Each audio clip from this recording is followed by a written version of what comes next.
Hey guys, thank you so much for coming to our first ever Red Lab Marketing Tips Tuesday. I got some really great audience questions that I am going to be going over with you today and answering. Hopefully you find this valuable, and I'll have some more folks tuning in next week.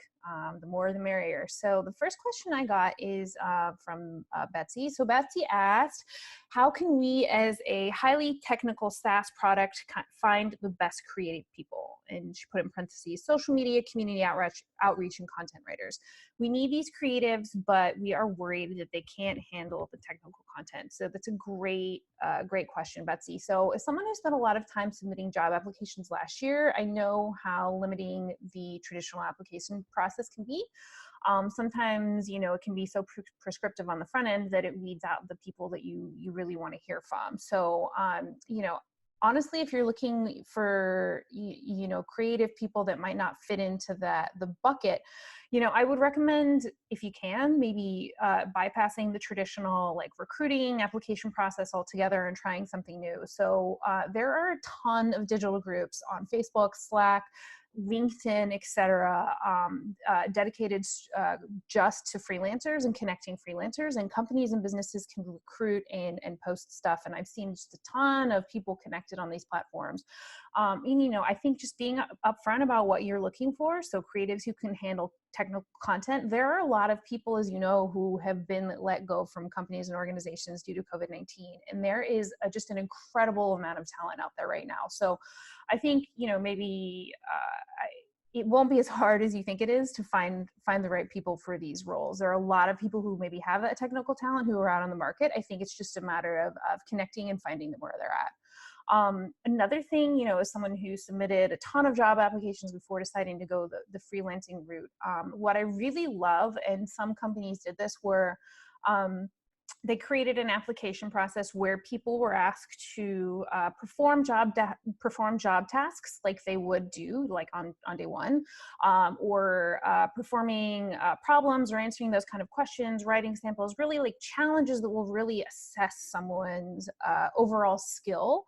And I think sometimes that's the best way to find talent, because, I do find that traditional application process really can be discouraging for someone who maybe thinks that they're not the right fit for the role when they are. So I think getting creative, meeting people where they're at, and changing the application requirements could do your business a lot of good right now.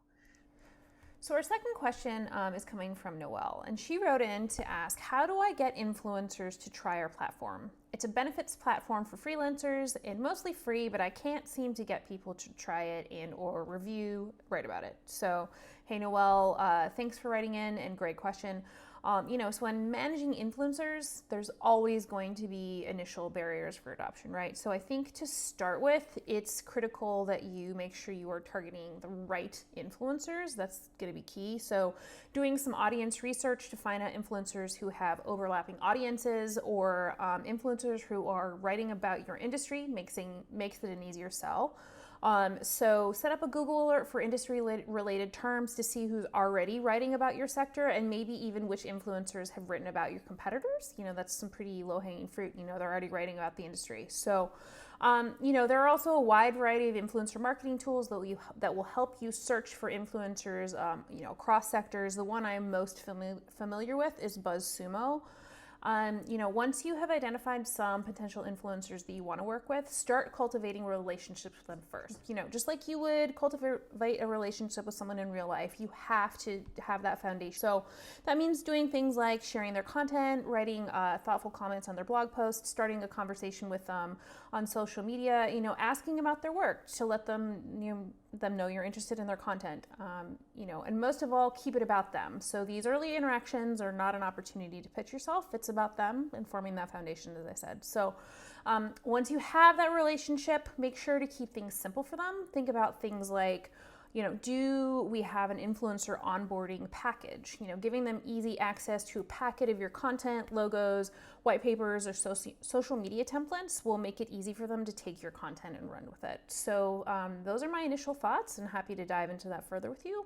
So I hope you guys found today's content helpful. As you know, I will be doing this every Tuesday at 2 p.m. Eastern Time, 11 a.m. Pacific Time, answering your marketing questions. Just go to redlabmarketing.com/sign up. See you next week.